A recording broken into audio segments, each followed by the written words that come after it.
H. Robert Silverstein, MD, at home in my kitchen, studio of choice for me.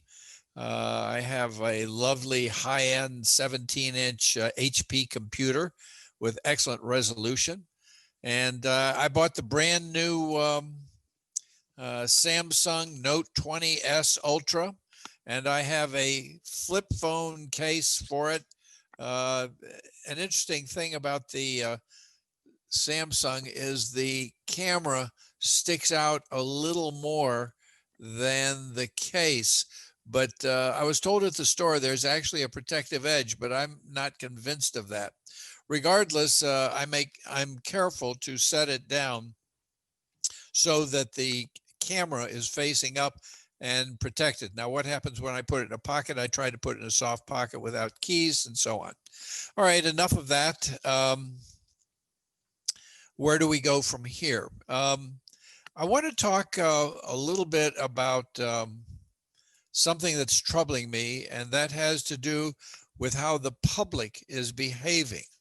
The public is behaving in several fashions that I think, not everyone, just some people, that is counterproductive to wellness. And you know, that is the focus of this program. I am H. Robert Silverstein, MD, for the Preventive Medicine Center and West Hartford Cable Access TV. So what I'm interested in primarily is disease prevention, the prevention of healthcare problems.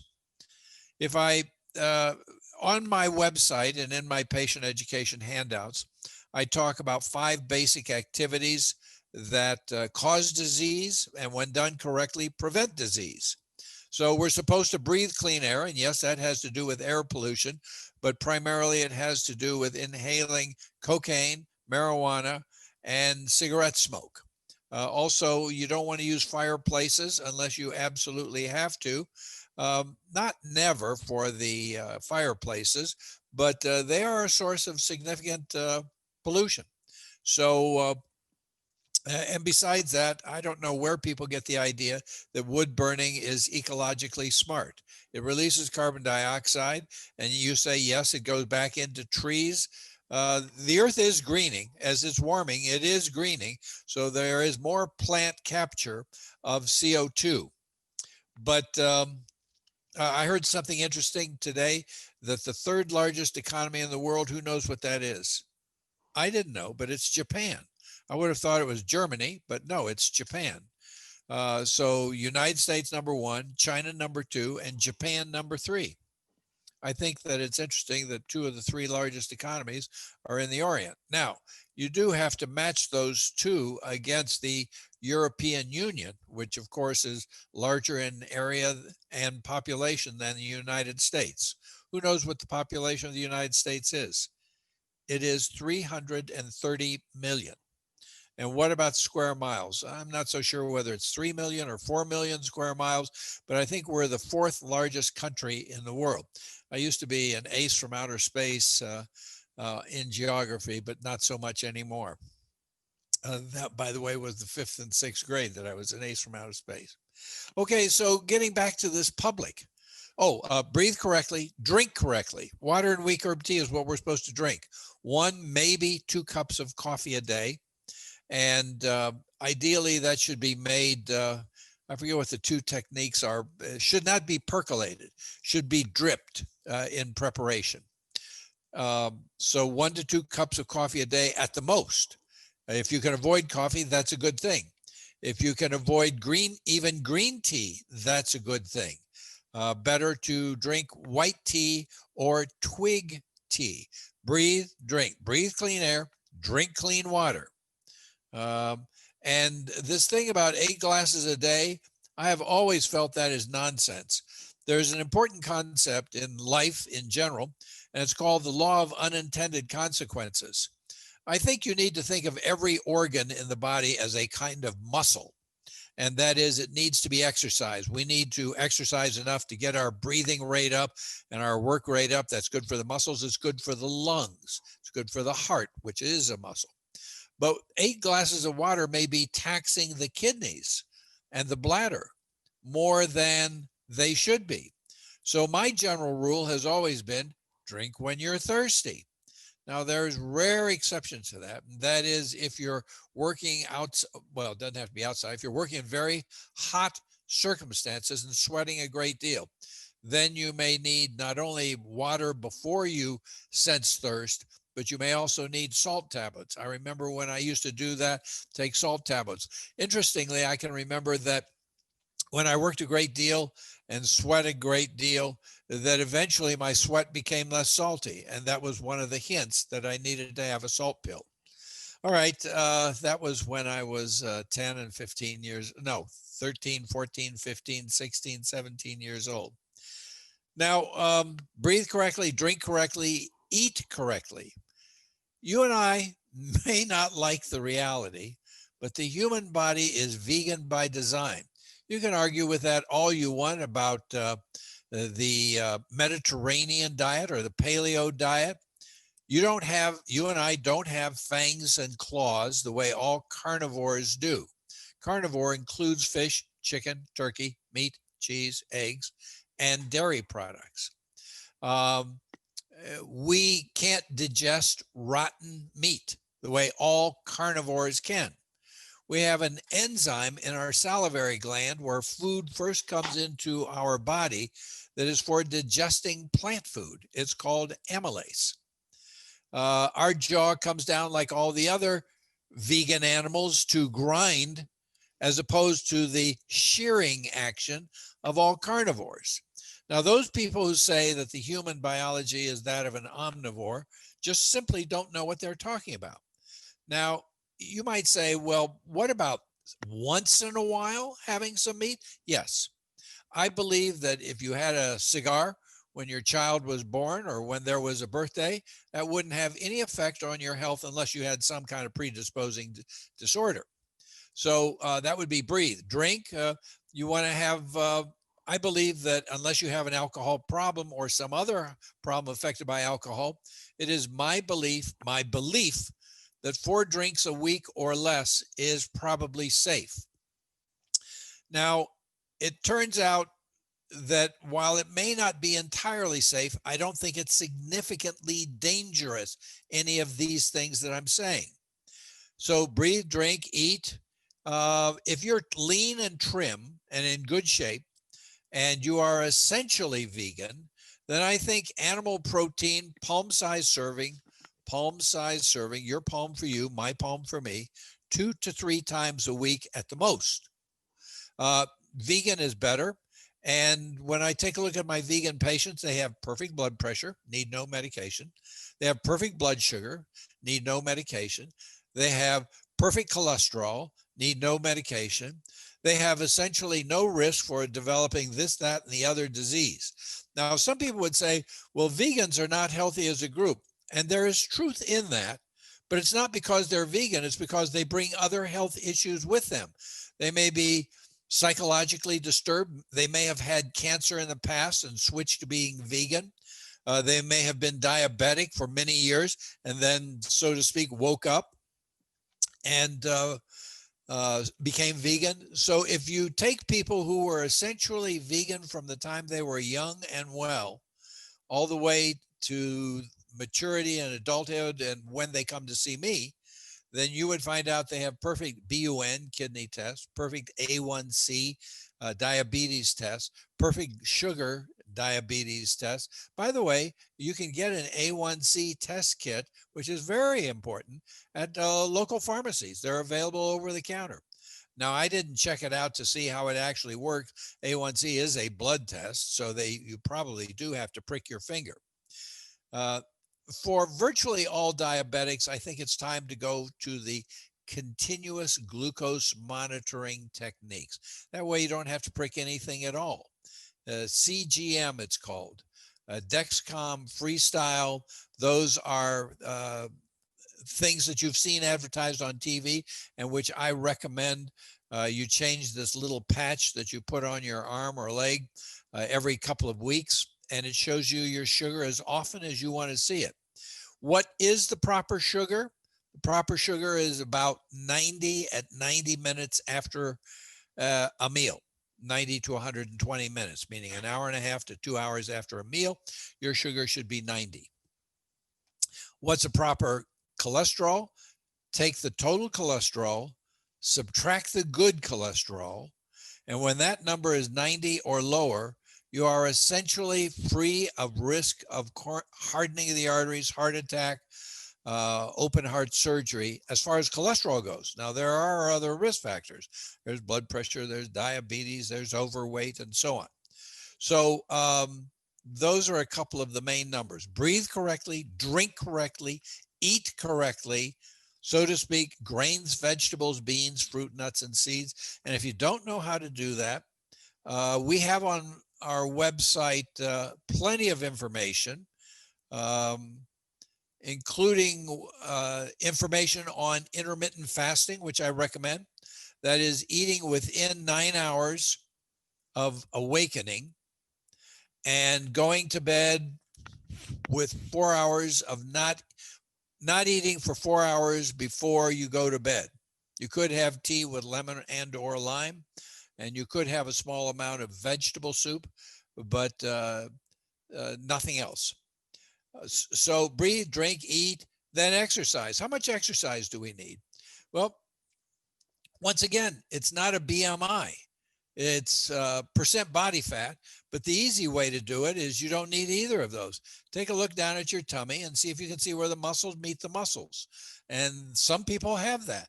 I did not say six-pack abs. I said muscles meet the muscles, which is what defines an absence of fat under the skin. Now, that's hard to get to, but all of this is hard to get to. And the question then becomes, what is the price of your freedom? Freedom going to doctors, freedom from needing pills. And I'm going to finish up and come back to that idea of freedom. I'm going to deal with it now. We've all gotten used to the following. What is your problem? Here is your prescription or surgery. And then you are taken care of by others rather than the original pioneering spirit of America, where it was like the captain of the ship says when the ship is sinking, every man, woman, and child, well, man and woman, children need to be cared for by adults, but every man and woman for themselves. I have patients who live with partners, married, husbands, wives, etc., and their significant other is in clearly the meat, chicken, cheese, egg, fried food, cake, cookie direction, and they have to fend for themselves. This is the price of your not needing medication, having those side effects, having to go see the doctor every few months, avoiding the parking fees, and being able to see your physician once a year, who then sort of pats you on the back and says, job well done, we'll see you in a year, and just get some tests that will all come back normal.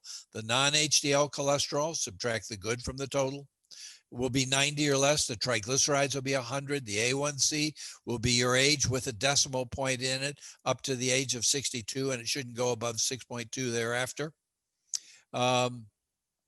Your hemoglobin will be correct. Your BUN kidney test will be correct. Your magnesium tells you about your diet. If your magnesium is 2.1 on no supplement or higher, then almost certainly your diet is correct unless you have kidney disease. I'm not sure exactly why, but patients with kidney disease have magnesium levels of 2.1 or higher. Obviously, it has something to do with excretion. A high magnesium diet is what I've already described. Brown rice, vegetables, beans, fruit, nuts, and seeds. By the way, one thing I didn't clarify is that don't eat potatoes, red potatoes, white potatoes, occasional sweet potatoes, okay. The standard potato works like a candy bar. The sugar in the starch in that potato breaks down too quickly and comes in like sweets. And that gives too much of a stress to the pancreas. To go back to that A1C, at age 44, your A1C ought to be about 4.4. At age 55, it shouldn't be above 5.5. At age 62, 2, it should be 6.2, but at age 66, it should still be 6.2 or less. All right. How do I know that? I don't know. I figured it out for myself somehow. All right. Breathe, drink, eat, exercise, abdominal, clear lines of definition and demarcation. It takes a fair amount of work. And the last one is unrealistic expectations. And to that, I want to add civility. Now, in this political era, I think anybody who is angry is throwing the election in the other direction. Anger is going to cost whichever side is angry the election. That's my prediction. Interestingly, I heard a statistics today being October 26th, and it's now essentially noontime. October 26th is a Monday. I heard that Biden has an 87% chance of winning. Very interesting. Stock market is not real happy about a bunch of things today. It dipped 645 points, but that has to do with Washington being uncertain, corona cases going up, and I forget what the third factor was, as reported in the New York Times. By the way, there is a literal hysteria over this thing about cases. The correct thing to watch is hospitalizations and deaths. Cases are relatively unimportant. Now, I wish the United States, us here in West Hartford, would act like people in Sweden. And what that is to use common sense and without being told to socially distance, to social distance. Keep your distance from other people. Don't be paranoid. Be careful. What about masks? Because of others, I think masks are necessary. I wouldn't make a legal issue out of it, but I think that people who are not wearing a mask are not being careful and risking catching the virus. The virus is out there.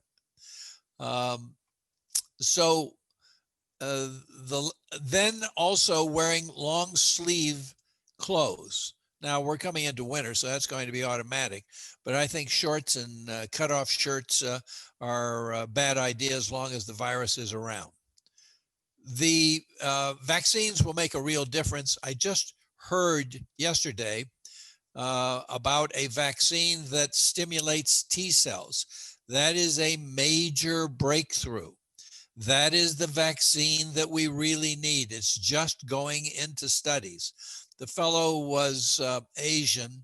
All I can remember is his last name, Patrick something Soon or Soon something. And his vaccine is going to be the real deal. The reason I say that is the other vaccines seem to stimulate antibody production, but they don't activate the T cells, which are far more important for long-term immunity. Antibody production will last several months, up to 7 months, maybe longer. In most people, it won't be 100% effective, but it'll be largely safe and effective. By the way, I'm going to get the vaccine as soon as I can. And no, that's not because of my age. That's because I'm pretty sure of the quality of the work that's being done. I do think that the vaccines are being kept from the public for political reasons. So that's just my 2 cents. Those people who say that we have excess deaths really don't understand. Well, that's not quite the way to say it. The statistics are such that with the things we've done, the death count has been held down. I didn't say this wasn't a terrible virus that was lethal in many, but obviously, as in New York State, where they didn't protect the elderly, Governor Cuomo sent infected people back to nursing homes. That was a disaster, and New York had a very high death rate. Now that has improved remarkably. Many states are doing better. There was a study I just read about Japan.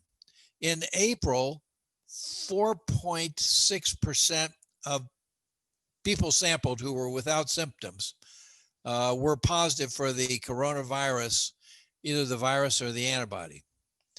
By the fall, something like 46% of the population was positive for the virus, but yet they had a very low death rate. Now, why is that? People kept their distance. They all wore masks. They were all very careful about sneezing and coughing, and they reduced the transmission rate, which is what is important. But they didn't reduce it completely to the point that they were developing herd immunity.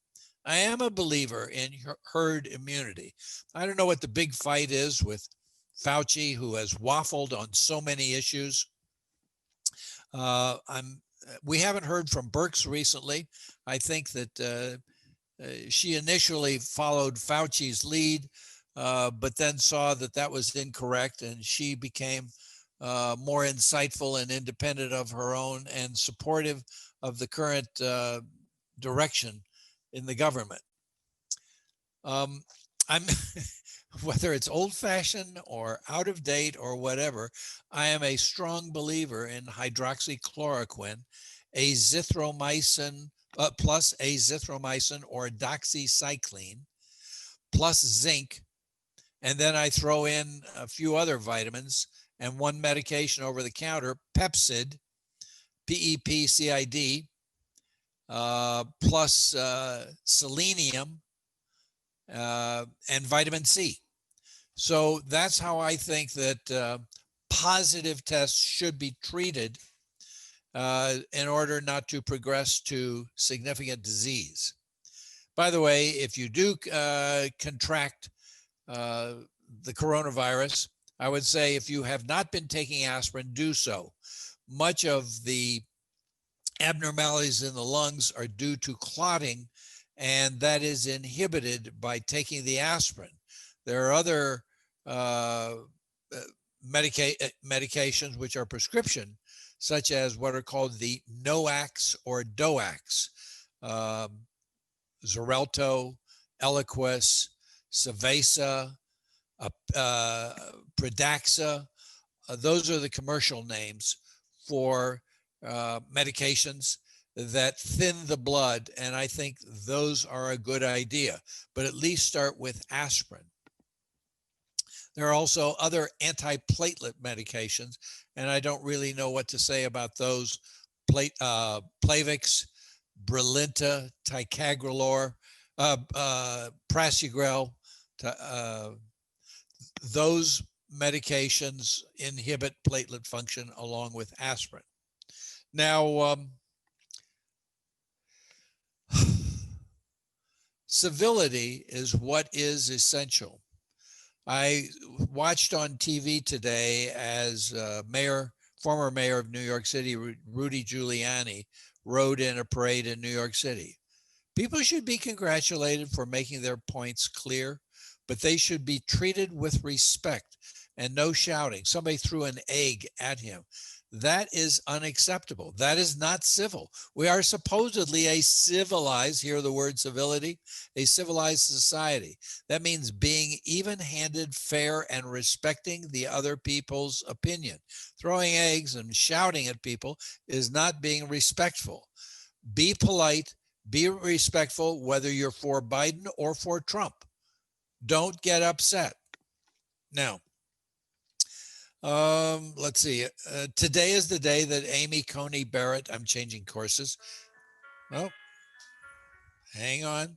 That says I have 5 minutes. It's currently 12:56. Okay.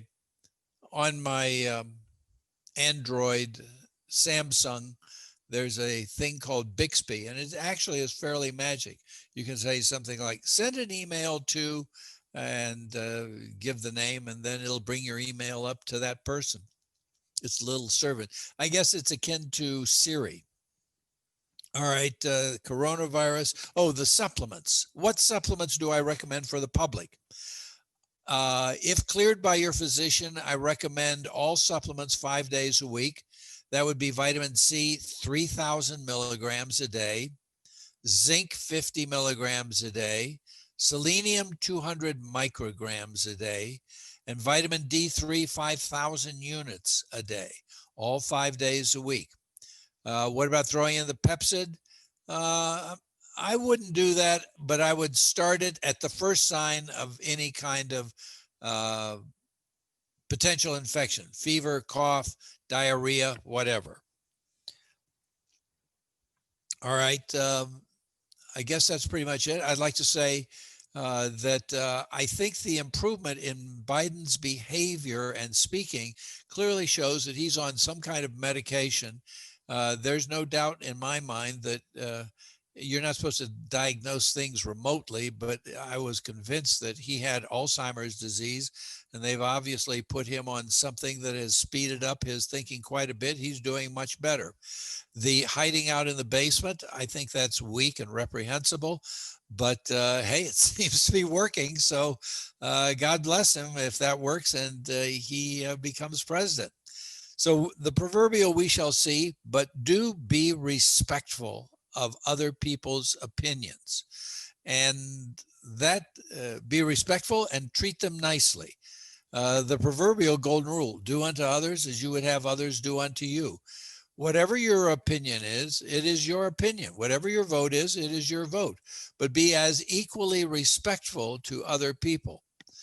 Finally, I'd like to say that I consider the water prices are outrageous, and we really ought to object to that. Gas and electricity are very expensive. I'm sure oil is somewhat expensive. And we West Hartfordians, people of West Hartford, voters of West Hartford, need to make our voice heard. So that's it. All right, I guess that's pretty much it. I am H. Robert Silverstein, MD, for the Preventive Medicine Center and West Hartford Cable Access. I hope you enjoy these shows. If you have any questions, we have an enormous website that has the summary coronavirus update, which is long, but you can find all kinds of information there. Just Google my name, H. Robert Silverstein, MD. You'll see the link. It'll take you directly to the website where you will see the summary coronavirus update. That's it. Good day and God bless you all. And great talking to you. See you next month, I guess.